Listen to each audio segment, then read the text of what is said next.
This is Doug DeMuro, and today I'm going to tell you the top 10 cars I'm excited for in 25. The new year is here, it's all starting. What cars am I most looking forward to? Let's get started.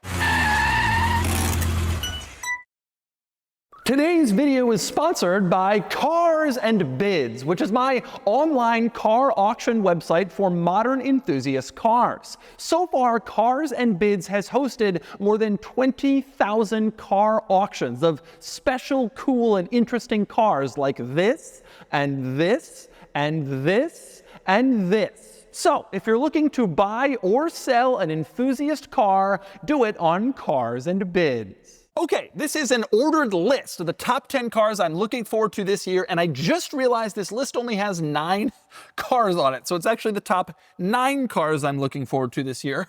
It's high quality productions here. Okay, we're starting with number 9. The 9th place car I am most looking forward to this year, the new Honda Prelude. Honda has announced there's gonna be a new Prelude, which was always kind of a cool, sporty car in the Honda lineup. I don't know if it's gonna be that exciting. They said it's going to be a hybrid. It probably won't have an automatic transmission. I bet it's a hybrid 4-cylinder, like 200 horsepower, but a sporty looking, attractive Honda coupe in the $30,000 to $40,000 price point segment is something to celebrate. And I have a suspicion it's going to be cool. It may not be the most exciting light your hair on fire car, but I think it's going to be cool. And I'm legitimately looking forward to that car. I have actually kind of more positively been approaching Honda performance cars in the last few years. I loved the new Integra Type S. I think it was just great. And the new Civic was, in my opinion, a big step up over the old one, the new Civic Type R.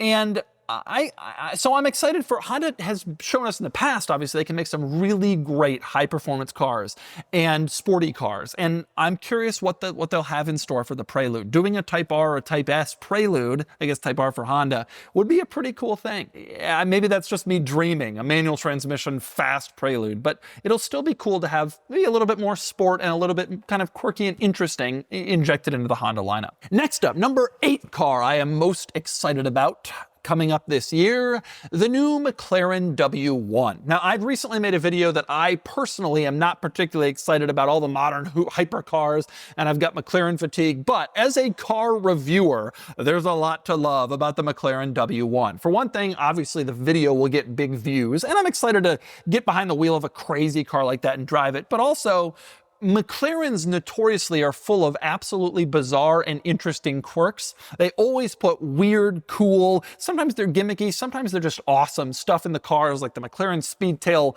mirror cameras and 3 seats, and you know, the carbon fiber, the paint actually curls on the Speedtail. There's so many cool things about that car. The Senna with its straw that you could drink from. I mean, there's so many cool things about some of the modern McLarens. And the W1 is going to be like the leading car, like the hypercar top position vehicle, you know, like where the P1 was 10 years ago.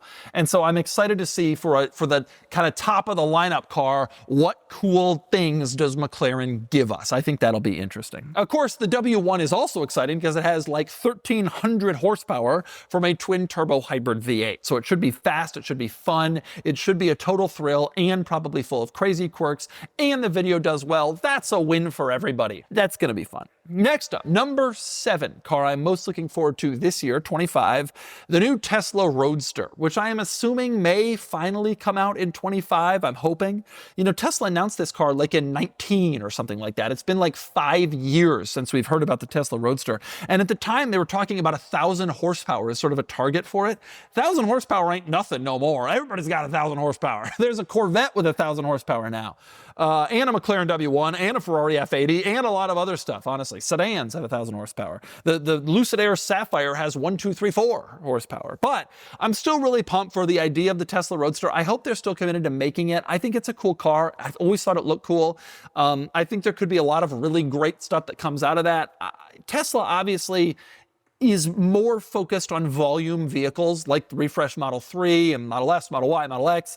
And Roadster would not be a volume car. It would be definitely like a low production, niche play, but it would be cool to see it and to finally drive it and play with it. And I hope they still commit to doing it, and I hope that it comes out, because I really would love to review that car. I always get a kick out of reviewing Teslas. They are always interesting. They always have cool stuff that nobody else has thought of, and they always inspire an enormous amount of excitement, vitriol, reactions from the audience. Okay, next up on the same subject, number 6, car I am most excited to review this year, to check out the new Jaguar, whatever it is, the new Jaguar concept cars that they've just announced.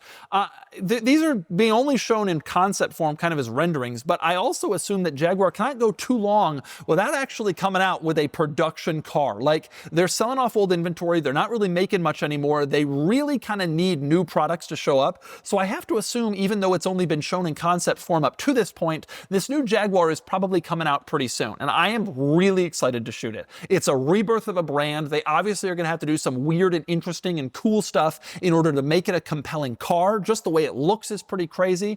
And I am excited to see sort of a reborn, reimagined new Jaguar with new interiors and new tech and new performance and a new look. I think that should be a very, very interesting car to spend time with, to get behind the wheel and to review. And so I am very excited to drive that car. Even though the Jaguar relaunch of the brand has been kind of panned or criticized, I'm holding out hope that there is something interesting and exciting and unusual with these cars, and I'm interested to see what happens. Next up, number 5 car I am most excited for this year, that would be the new Scout models, which I am hoping that I get the chance to drive this year. I think they're not coming until 26, but I'm hoping that as the journalist, and maybe at the end of 25, I think announcing a car in the middle of 24 that's not coming for 2 years is a massive mistake. Like, to me, you announce something kind of right before you launch it. You don't get people all excited and then they wait, and then other stuff comes out to get them excited in the meantime.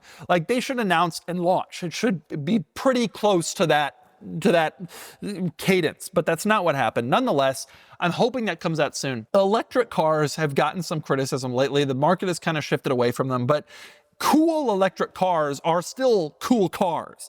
And the Rivians are cool. Nobody says they're not. And Cybertruck is definitely cool and crazy and head-turning. I'm excited to see what Scout can do. I'm excited to see those things in production. They seem even more adventure focused and off-road focused and capable than the Rivians. I don't know if that's going to be true, but that's sort of how they're being pitched. And I'm excited to see if that comes to fruition. I'm really excited to get behind the wheel of those cars.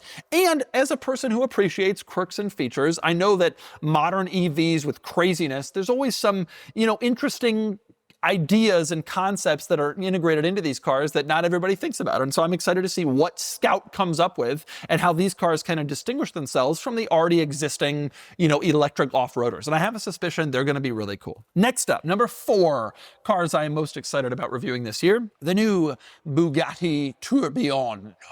I mentioned earlier in a previous video that I'm not particularly in love with all the modern hypercars. There's so many of them, but Bugatti is the first, the best, the always. And the Veyron was cool, the Chiron was cool, the Tourbillon will be amazing. Also worth pointing out, the Chiron video that I did when it was a new car back in 2018 is still one of my all-time most popular videos.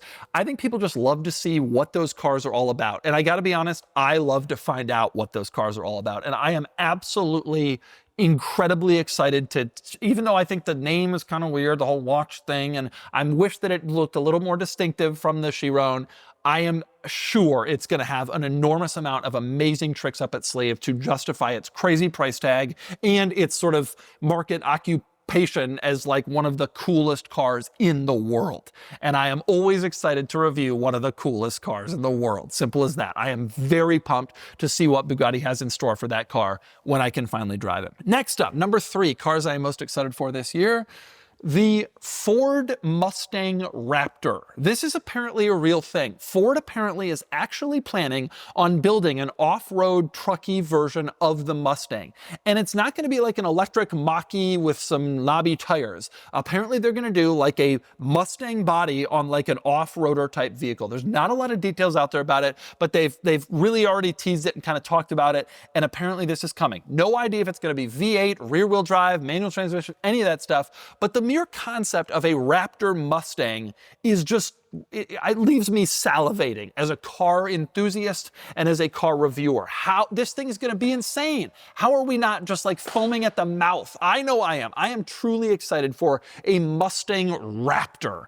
Just the mere concept of it seems crazy, and I'm thrilled that Ford would be so crazy as to build it. I hope they really are. I hope it really happens, but if it does, it's going to be quite an amazing situation. All right, number 2, back down to the top 2 cars I am excited to review and check out this year. But number 2 is the Rivian R2 and the R3. Now, I recently released a video where I did like a full tour of the Rivian R2, but they don't have a drivable one yet. Nobody's getting behind the wheel and actually reviewing this car fully. It was a total pre-production model. They were telling me like stuff's gonna move and change. Like this is not ready for prime time yet, but I am tremendously excited to see how Rivian is gonna do this to basically scale down the R1 and how it's gonna feel and drive. And the R3 is even cooler in my opinion.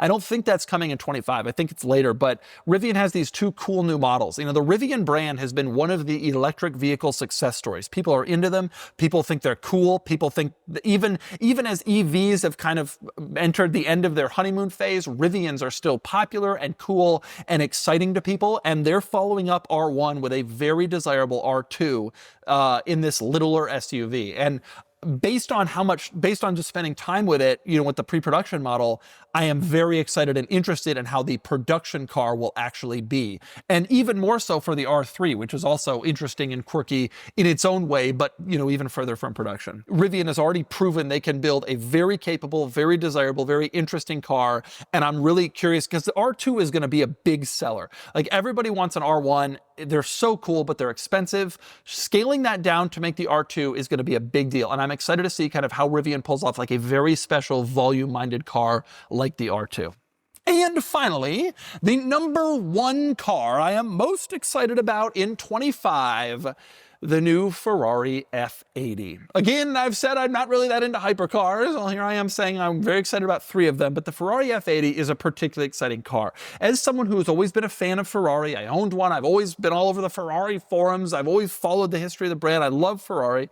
A new Super Ferrari, top of the line thing, doesn't come out all that often. In fact, it comes out maybe only every 10 years. And as a car reviewer, this is the first time that I have ever been reviewing cars when a new Super Ferrari came out. The LaFerrari was just before I started to review new cars. And this is exciting to like be part of a new Super Ferrari coming out. Not that I'm part of it as someone who's reviewing it, but like be there when a new one, you know, imagine if you had been around and reviewing cars when the F40 came out and you were one of the first to drive. You know, that's exciting. And I think it's not quite as exciting with the F80 that it's hybrid and all that, but it's got 1,200 horsepower from a twin turbo V8. I think it looks awesome. And I know that as a Super Ferrari, it's going to be like the highest tech thing they could imagine. And it's going to have a lot of really cool tricks up its sleeve. And, you know, I mean, I remember when Enzo came out, I remember F50 as a really little kid. And this is like that. Like this is a new, brand new Super Ferrari is on the level of those cars, and it's exciting and it's special and it's amazing to just be in the car space when a Super Ferrari comes out. And I am definitely the most excited for that car this year, and I absolutely cannot wait to get behind the wheel and to check out all the quirks and features of the new F80. So there you go. That's my list of the top 10, really 9 cars that I am the most excited about coming out or soon to be coming out. Summer 26, early 26, I hope, but in 25. I cannot wait to get behind the wheel of all these cars and review them. Of course, there's a lot more cool new stuff coming out this year that I also think will be special, but these are the ones that I am most looking forward to as we enter into 25. It's going to be a fun year of car reviews. Let's go.